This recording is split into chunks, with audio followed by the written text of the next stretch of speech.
ونستعينه ونستغفره ونؤمن به ونتوكل عليه ونعوذ بالله من شرور أنفسنا من يهده الله فلا مضل له ومن يضلل فلا هادي له ونشهد أن لا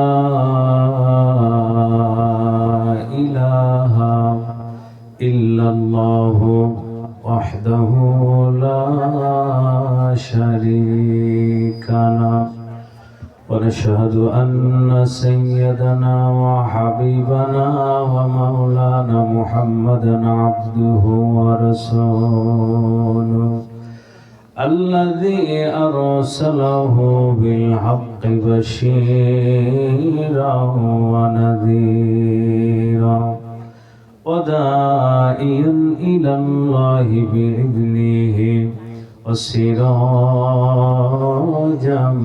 منيرا فقد قال الله تعالى في كلامه المجيد والفرقان الحميد সকলে জবান খুলে পড়ুন আউযু বিল্লাহি মিনাশ শাইতানির রাজিম বিসমিল্লাহির রহমানির রহিম ইন্নাল্লাহা ওয়া মালাইকাতাহু ইউসাল্লুনা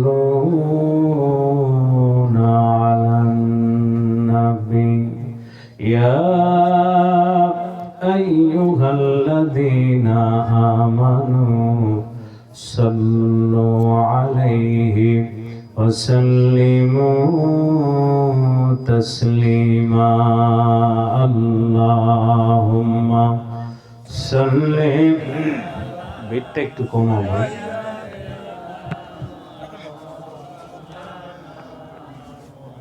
وعلى آل سيدنا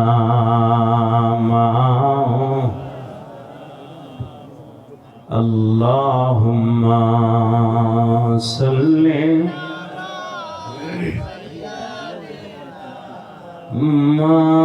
مولانا محمد وعلى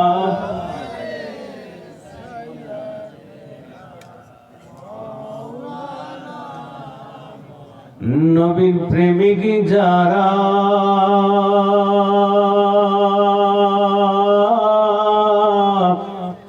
দিশে হারা মরণে ভয় করে না প্রেম তো মরে না জোরে বলেন আল্লাহু আকবার আর একটু জোরে কি বলা যাবে না আল্লাহু আকবার নবীর আশিক যারা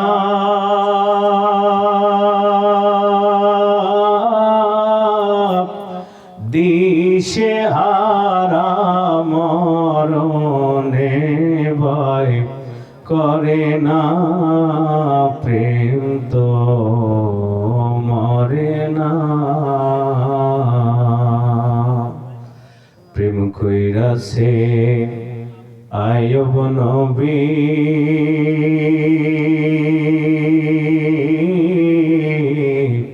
তার প্রেমে রহিমা বিবিও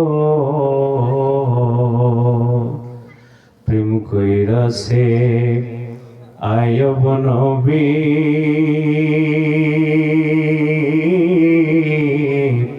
তার প্রেমে রহিমা বিবিও আরে 18 সাল কি রাই খাইল তবু না প্রেম সারিল প্রেম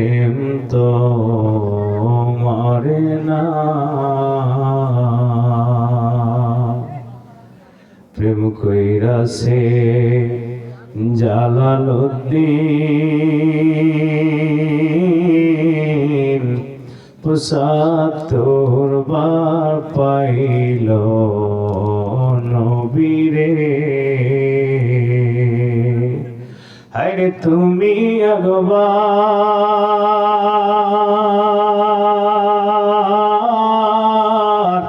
হও না পাগল পাইবা দয়ার নবীরে। প্রেম তো মরে না, নবীর আশিক যারা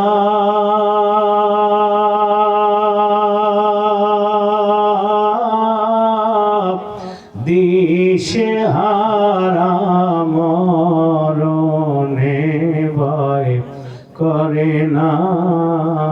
প্রেম তো মরে না। আল্লাহুম্মা সাল্লি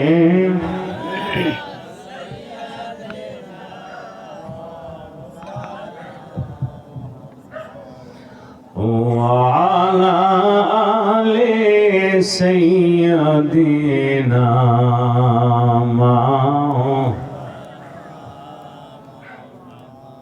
আরবের উপরে মক্কা নগরে জিতাই মিনার ঘর, খুদার করুণায় কৌসার হয়ে জড়িতাছে বারংবার। বালাগুল উলা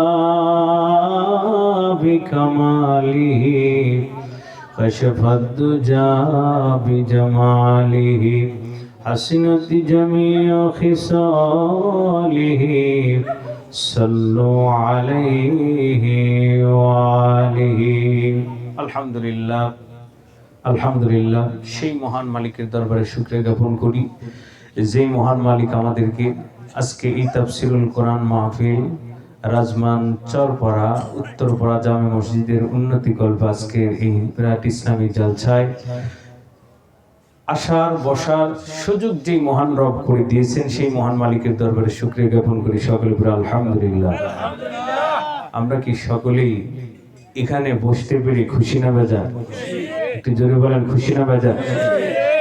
সেই নবীর উপরে জানি অগণিত দরুদ সালাম, যার জীবন আদর্শ মানলে ইহকালে শান্তি পরকালে মুক্তি। সেই নবীর উপরে জানি অগণিত দরুদ সালাম, সকলে বলি সাল্লাল্লাহু আলাইহি ওয়াসাল্লাম।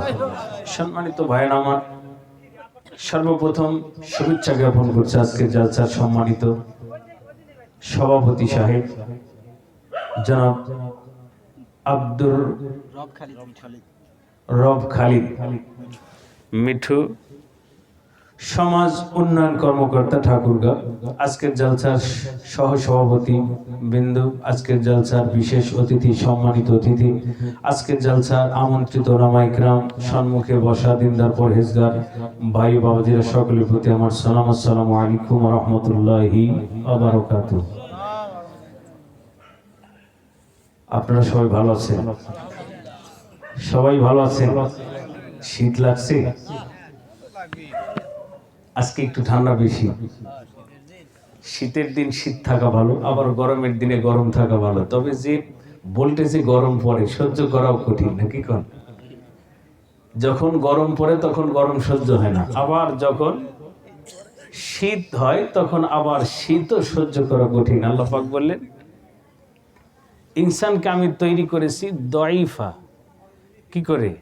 অতি দুর্বল করে আমাদেরকে বানাইছে। আল্লাহ পাক বলছেন। তাহলে আল্লাহ বললেন মানুষকে আমি বানাইলাম কি করে? দুর্বল করে। এখন যদি বলা যায় যে ওই ভাই দুর্বল, উনি কি এটা মেনে নেবে? যদি বলি এখানকার যিনি প্রধান, এই গ্রামের যিনি প্রধান লোকটা অনেকটা দুর্বল, এটা যদি তাকে বলা যায় সে কি মানবে? মানবে? ওনার কাছে নাই গেলাম, নিজের কাছে আসে।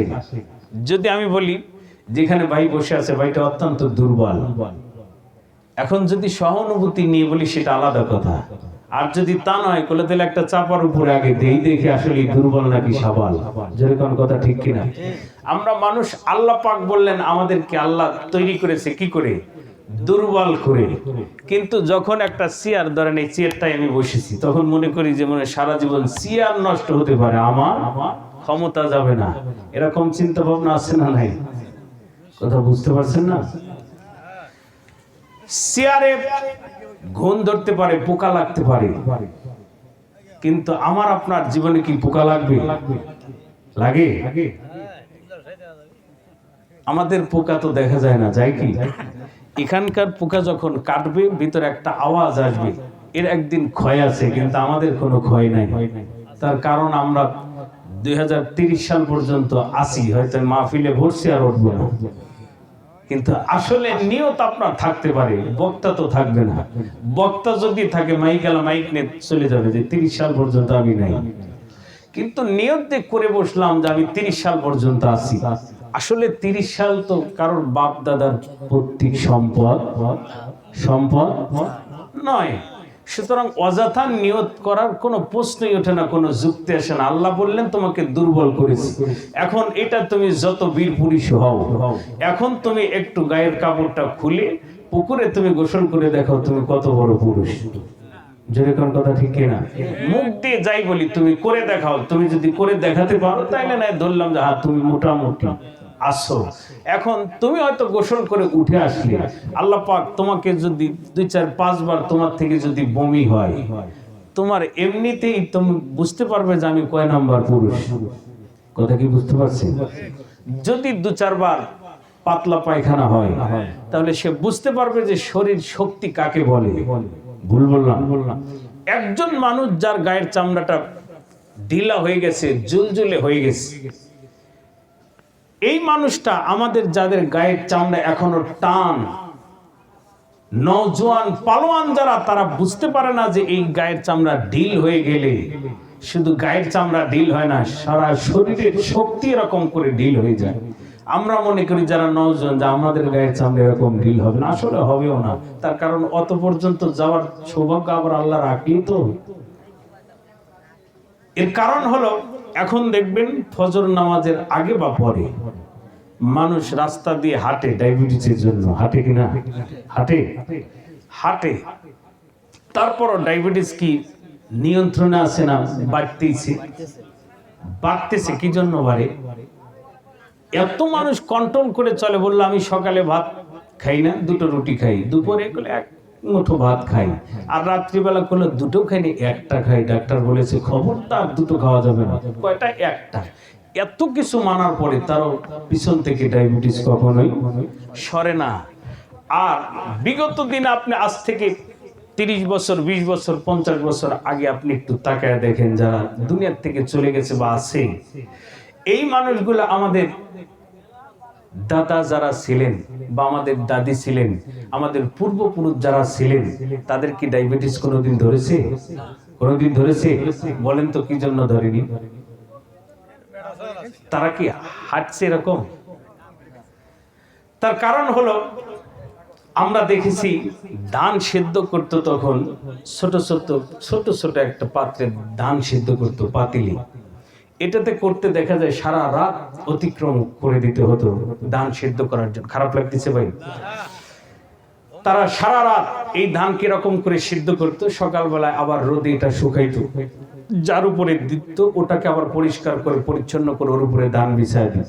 আর এখন কি করে? নেট জালের উপরে দেয়, যাতে ওইটার ঝাড়ু না দেওয়া লাগে। মানুষ যত ধীরে ধীরে কাছ থেকে দূরে সরে আসবে, ডায়াবেটিস তত তার পেছন তো লাগবেই। এই ধানটা যখন তারা সারা রাত এরকম করে সিদ্ধ করেছে এবং সকালবেলায় শুকাইছে, তারপরে যখন ধান শুকায় গেছে, এই রাত থেকে শুরু করছে ভোর ফজর পর্যন্ত, দেখা গেছে তারা এই ঢেকিতে ধান দিয়ে চাউল করেছে। ভুল বললাম? আর এখন ধান খেতে কাটবেন, এই ধানটা আপনি যে কোনো মিলে নিয়ে চলে যাবেন, দেখবেন আপনার সিদ্ধ বা শুকায়া আপনাকে চাউল করে বাড়িতে দেবে।